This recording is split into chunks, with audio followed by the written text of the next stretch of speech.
The Crown Rule, Government of India Act 1858. ఈ act సిపాయిల తిరుగుబాటు అంటే సిపాయి మ్యూటినీ ఇన్ 1857లో జరిగిన తర్వాత ఒక మేల్కొల్పు చర్యలాగా పాస్ చేయడం జరిగింది. దీనిని act for good government of India అని కూడా అన్నారు. ఈస్ట్ ఇండియా కంపెనీని అబాలిష్ అంటే రద్దు చేసి పవర్ ఆఫ్ ఇండియన్ గవర్నమెంట్ ఇండియాలో ఉన్న టెరిటరీస్ అండ్ రెవెన్యూస్ ని బ్రిటిష్ క్రౌన్ కి ట్రాన్స్ఫర్ చేయడం జరిగింది. Features of the act. Government of India act of 1858లో గవర్నర్ జనరల్ ఆఫ్ ఇండియాని వైస్రాయ్ ఆఫ్ ఇండియా అని డెసిగ్నేట్ చేశారు. ఈ viceroy British crown direct representative in India అంటే బ్రిటిష్ క్రౌన్ ప్రతినిధి ఇండియాలో అన్నమాట. Lord Canning became the first viceroy of India. Lord Canning. Now second point, ఈ act system of double government ని end చేసింది. ఇంతకు ముందు మనం చెప్పుకున్న board of control and court of directors అనే టూ బాడీస్ ని క్రియేట్ చేశారని అవి రద్దు చేసింది ఈ యాక్ట్. ఒక 15 మెంబర్స్ కౌన్సిల్ అంటే 15 మెంబర్స్ ని కూడుకొని ఒక కౌన్సిల్ ఏర్పాటు చేశారు. ఈ council was an advisory body అంటే సలహాలకు సూచనలకు అనమాట. ఎలా అడ్మినిస్ట్రేషన్ చేయాలో వాటి మీద డిస్కస్ చేసి అడ్వైసెస్ ఇస్తుంది అనమాట. సెక్రటరీ ఆఫ్ స్టేట్ దీని చైర్మన్ గా పెట్టారనమాట. సెక్రటరీ ఆఫ్ స్టేట్ ని దీని చైర్మన్ గా పెట్టారు. ఈ సెక్రటరీ ఆఫ్ స్టేట్ కౌన్సిల్ ఏదైతే ఉందో దీన్ని ఒక బాడీ కార్పొరేట్ లాగా అంటే ఒక కార్పొరేట్ బాడీ లాగా ఎప్పుడైనా లీగల్ గా యాక్షన్ తీసుకోవచ్చు అనేటట్టుగా ఈ బాడీ మీద ఇన్ ఇండియా కానీ ఇన్ ఇంగ్లాండ్ కానీ కూడా ఎప్పుడైనా లీగల్ యాక్షన్ తీసుకోవచ్చు అన్నట్టు పెట్టారనమాట. బాడీ ఆఫ్ కార్పొరేట్ అంటే మీనింగ్ అది. Now Indian councils act of 1861, 1892 and 1909. 1857లో సిపాయిల తిరుగుబాటు తర్వాత ఇండియాని గవర్నింగ్ చేయడంలో ఇండియన్స్ కోఆపరేషన్ కూడా అవసరమని తెలుసుకుంది బ్రిటిష్ గవర్నమెంట్. ఈ ఆలోచన అనుసారంగా యాక్ట్స్ ఆఫ్ 1861, 1892 అండ్ 1909 పాస్ చేసింది British. Now features of the act. Point number 1, ఈ యాక్ట్ లో కొంతమంది ఇండియన్స్ ని వైస్రాయ్ నామినేట్ చేసుకోవాలి అని చెప్పింది తన లెజిస్లేటివ్ కౌన్సిల్లో. దీని ప్రకారం 1862లో లార్డ్ క్యానింగ్ ముగ్గురిని అంటే 3 మెంబర్స్ ని Raja of Benaras, the Maharaja of Patiala and sir Dinkar రావుని నామినేట్ చేసుకున్నారు యాజ్ నాన్ అఫీషియల్ మెంబర్స్ అంటే not as legally official, just like that అనమాట. సెకండ్ పాయింట్, మనం ప్రీవియస్ వీడియోలో బ్రిటిష్ మన ఇండియాని సెంట్రల్ లెవెల్ అంటే under one hand to control whole India కొన్ని రూల్స్ తెచ్చింది. అవి ఈ ఆలోచనని రివర్స్ చేస్తూ కొన్ని స్టెప్స్ తీసుకుంది బ్రిటిష్ ఈ యాక్ట్ లో. Bombay and Madras presidencies powers అప్పుడు తీసుకునేది, బట్ ఈ యాక్ట్ లో మళ్ళీ తిరిగి ఇచ్చేసి రీస్టోర్ చేసింది అన్నమాట. థర్డ్ పాయింట్, కొత్త లెజిస్లేటివ్ కౌన్సిల్స్ ఏర్పాటు చేయడానికి ప్రొవిజన్స్ ఇచ్చింది. Bengal north western frontier province and Punjab కి ఇవి బెంగాల్లో 1862లో, నార్త్ వెస్టర్న్ ఫ్రాంటియర్ ప్రావిన్స్ కి 1866లో అండ్ పంజాబ్ కి 1897లో ఏర్పాటు జరిగేలాగా చూసుకుందనమాట. తర్వాత ఫోర్త్ పాయింట్, ఈ యాక్ట్ లో లార్డ్ క్యానింగ్ ఇంట్రడ్యూస్ చేసిన పోర్ట్ఫోలియో సిస్టమ్ అంటే డిపార్ట్మెంట్ వైజ్ గా డివైడ్ చేసి గవర్నమెంట్ ని కొనసాగించే విధంగా అనమాట. ఫర్ ఎగ్జాంపుల్ ఇప్పట్లాగా రైల్వేస్ కి రైల్వేస్ డిపార్ట్మెంట్, రోడ్స్ కి రోడ్స్ డిపార్ట్మెంట్, అట్లా సెపరేట్ గా సెక్షన్స్ చేసి అలా పోర్ట్ఫోలియో వైజ్ గా నడిపించడం అనమాట. Now fifth point, viceroy ordinances issue చేసేలాగా పవర్స్ ఇచ్చింది. అంటే ఇప్పుడు మన ప్రెసిడెంట్ ఏ విధంగా ఆర్డినెన్సెస్ ఇష్యూ చేస్తారో అలా అప్పటి లాస్ ప్రకారం వైస్రాయ్ కూడా ఆర్డినెన్సెస్ ఎమర్జెన్సీస్ లో ఇష్యూ చేసేలాగా ప్రొవైడ్ చేసింది. ఈ ఆర్డినెన్సెస్ లైఫ్ వచ్చేసి 6 months గా పెట్టారు. Features of the act of 1892. Central and provincial అంటే సెంట్రల్ లెవెల్లో అండ్ స్టేట్ లెవెల్లో non official members of the legislative councils number ని పెంచింది ఈ యాక్ట్. వాళ్ళ ఫంక్షన్స్ అంటే వాళ్ళు చేయగలిగే పనులను కూడా పెంచింది. ఆ మెంబర్స్ కి బడ్జెట్ డిస్కస్ చేయడం అండ్ ఎగ్జిక్యూటివ్ అంటే అక్కడ అఫీషియల్స్ ని క్వశ్చన్ చేయగల పవర్ కూడా ఇచ్చింది. Now third point, central legislative council లో వైస్రాయ్ మీదుగా on recommendation of provincial or state legislative councils and Bengal chamber of commerce కొంతమంది నాన్ అఫీషియల్ మెంబర్స్ ని నామినేట్ చేయడం జరిగింది.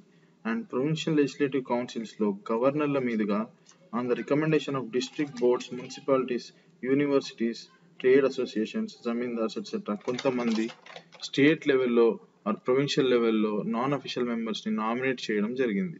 ఈ ప్రాసెస్లో లిమిటెడ్ ఫామ్లో ఎలక్షన్ మెథడ్ని యూజ్ చేయడం జరిగింది. బట్ హౌఎవర్ ఎలక్షన్ అనే పదం ఈ యాక్ట్లో ఎక్కడా కూడా వాడలేదు. Features of the act of 1909. ఈ యాక్ట్ని మార్లే మింటో రిఫార్మ్స్ అని కూడా అంటారు. ఈ యాక్ట్ పాస్ చేసినప్పుడు లార్డ్ మార్లే సెక్రటరీ ఆఫ్ స్టేట్గా and lord Minto viceroy of ఇండియాగా ఉండే. First point, legislative councils of central and ప్రొవిన్షియల్లో ఉండే నంబర్ ఆఫ్ మెంబర్స్ సైజ్ని ఇంక్రీజ్ చేసింది ఈ యాక్ట్. సెంట్రల్ లెజిస్లేటివ్ కౌన్సిల్స్లో 16 నుంచి 60కి చేసింది. ప్రొవిన్షియల్ లెవెల్లో ఇక్కడ ఎలా అవసరం ఉంటే అలాగా ఇంక్రీజ్ చేసింది. థర్డ్ పాయింట్, మెంబర్స్ని సప్లిమెంటరీ క్వశ్చన్స్ అండ్ బడ్జెట్స్లో ఏదైనా రిజల్యూషన్ పాస్ చేసే వీలు కల్పించింది.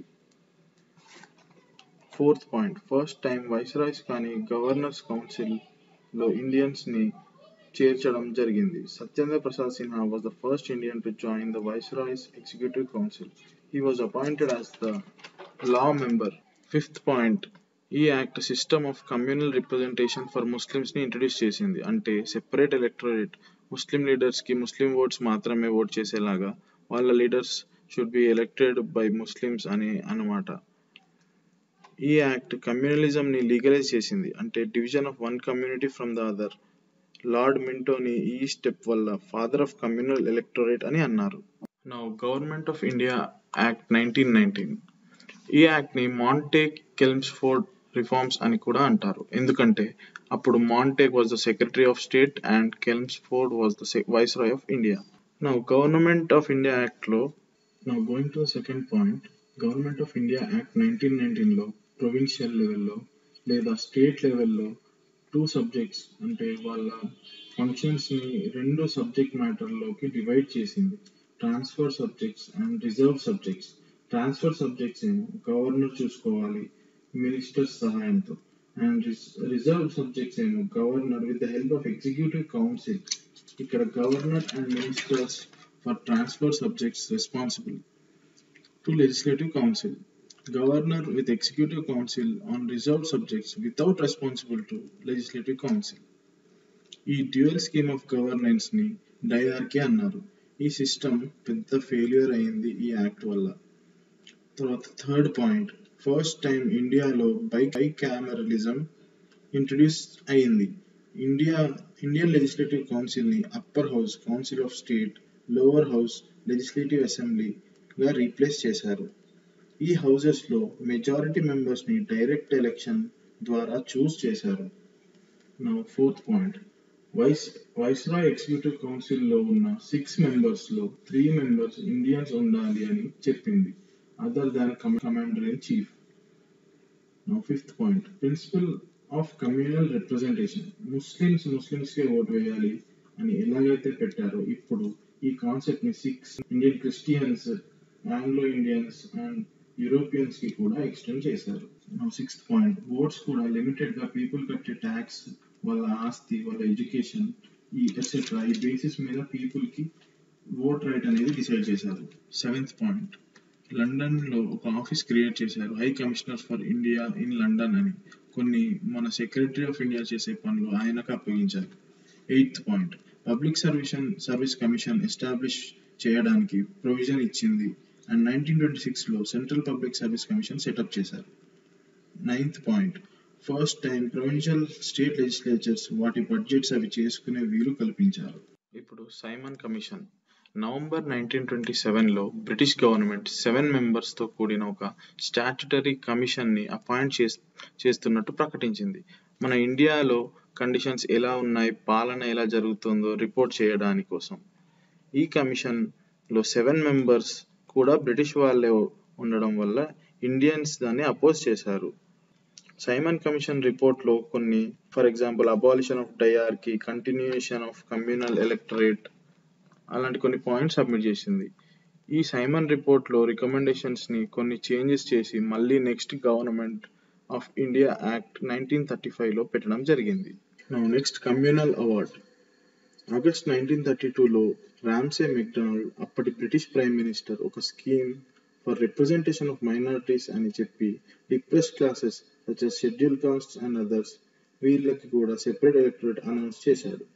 ముస్లిం, సిక్స్ ఎట్సెట్రా వాళ్ళకి ఎలాగ vote rights Muslim to Muslim, Sikh to Sikh లాగా ఎలా పెట్టారో అలా డిప్రెస్ క్లాసెస్ కూడా స్టార్ట్ చేయాలని అనుకున్నారు. గాంధీజీకి ఇది నచ్చలేదు, పెద్ద తప్పు అని బాధపడ్డారు. దీనికి అగెయిన్స్ట్ గా ఎరవడ జైల్లో ఫాస్ట్ అండ్ టు డెత్ ఆమరణ నిరాహార దీక్ష అనమాట చేపట్టారు. లాస్ట్ కి leaders of depressed classes and leaders of Congress ఒక అగ్రిమెంట్ చేసుకున్నారు. దాన్ని పూనా ప్యాక్ట్ అన్నారు. Related to Hindu joint electorate and depressed classes కి సీట్స్ రిజర్వేషన్ కల్పించేస్తూ government of India act 1935.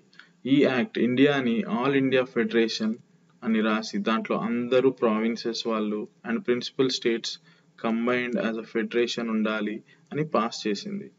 3 lists లో డివైడ్ చేసింది పవర్స్ ని. Federal list for centre with 59 items, provincial list for provinces with 54 items, and concurrent list for both with 36 items. ఇక residuary powers ఏమో వైస్రాయ్కి ఇచ్చింది. అంటే lists లో provide చేయని పవర్స్ ఏవైనా ఉంటే అవి అన్నమాట రెసిడ్యూరీ పవర్స్. బట్ ఫెడరేషన్ అనేది ఎగ్జిస్టెంట్ కి రాలేదు. నౌ సెకండ్ పాయింట్, ప్రావిన్సెస్ లో ఏదైతే డయార్కీ ఉందో ట్రాన్స్ఫర్డ్ అండ్ రిజర్వ్డ్ సబ్జెక్ట్స్ ఆ సిస్టమ్ని అబాలిష్ చేసింది, అంటే తీసేసింది. ప్రావిన్సెస్ ని ఆటోనామస్ ఆర్ ఇండిపెండెంట్ గా డిసిషన్ తీసుకునేలాగా పవర్స్ ఇచ్చింది.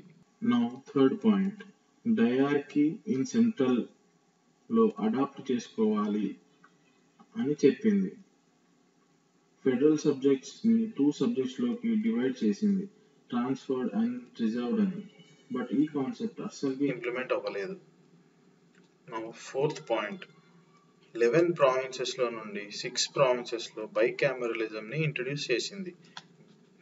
అంటే Bengal, Bombay, Madras, Bihar, Assam and United provinces, ఈ 6 ప్రావిన్సెస్ లో బైకామరలిజం ని ఇంట్రడ్యూస్ చేసింది.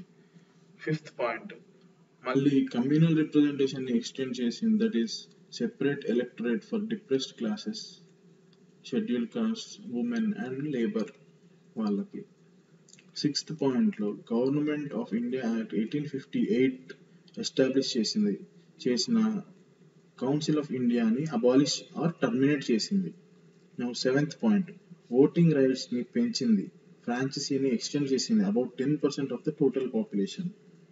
Now eighth point, reserve bank of India establish చేయడానికి ప్రొవిజన్ కల్పించింది.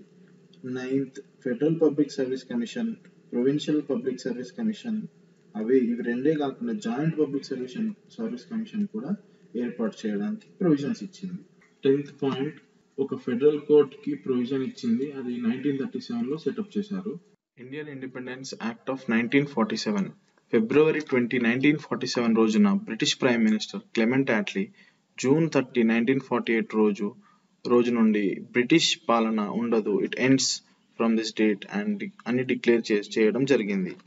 ఈ అనౌన్స్మెంట్ రాగానే ముస్లిం లీగ్ పార్టిషన్ చేయాలి కంట్రీని అని గొడవ పెట్టింది. మళ్ళీ జూన్ 3, 1947న ఇండియా ఫ్రేమ్ చేసిన కాన్స్టిట్యూషన్ అందరికీ వర్తించదు అని, ఇష్టం లేని వాళ్ళు దాన్ని యాక్సెప్ట్ చేయకుండా ఉండొచ్చు అని డిక్లేర్ చేసింది.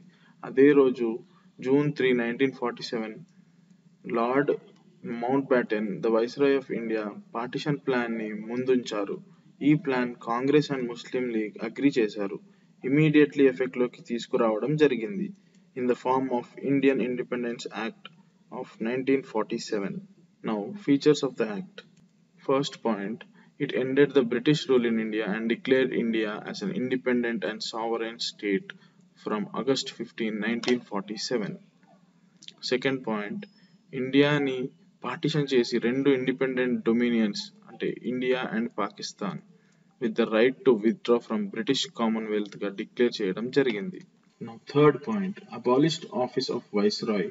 ఈచ్ డొమినియన్ కి అంటే ఇండియాకి అండ్ పాకిస్తాన్ కి ఒక్కొక్క గవర్నర్ జనరల్ ని అపాయింట్ చేయాలి by British king on the advice of dominion cabinet. అంటే ఈచ్ డొమినియన్ లో ఉన్న మినిస్టర్స్ అడ్వైస్ మేరకు, క్యాబినెట్ అంటే మినిస్టర్స్ ఉంటారు క్యాబినెట్ లో.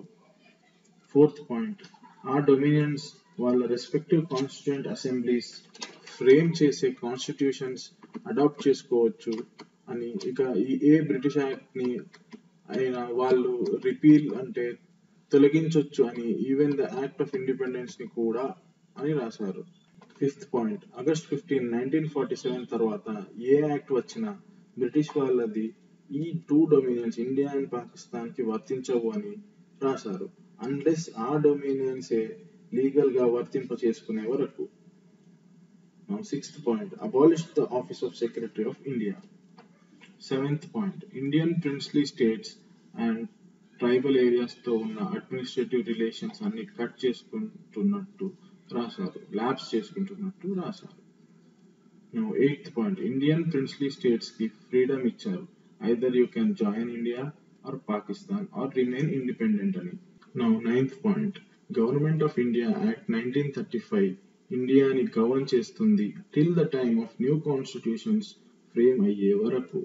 10th one, king of England తన టైటిల్స్ నుండి ఎంపరర్ ఆఫ్ ఇండియా అనే టైటిల్ ని డ్రాప్ చేసుకోవడం జరిగింది. 11th point, appointment of civil services పై బ్రిటిష్ డిస్కంటిన్యూ చేసేశారు, బట్ ఆగస్ట్ 15, 1947 ముందు ఎవరైతే అపాయింట్ అయ్యి ఉంటారో వాళ్ళకి అందరికీ బెనిఫిట్స్ అన్ని అలాగే ఉండేలాగా వెసులుబాటు చేశారు. Lord Mountbatten first governor general for the new dominion of India అయ్యారు. ఆయన జవహర్లాల్ నెహ్రూని first prime minister of independent ఇండియాగా ప్రమాణ స్వీకారం చేయించారు. So thank you friends. I will be back with the next video soon. Hope you guys like this video. Please give it a like, do comment, share, and don't forget to subscribe.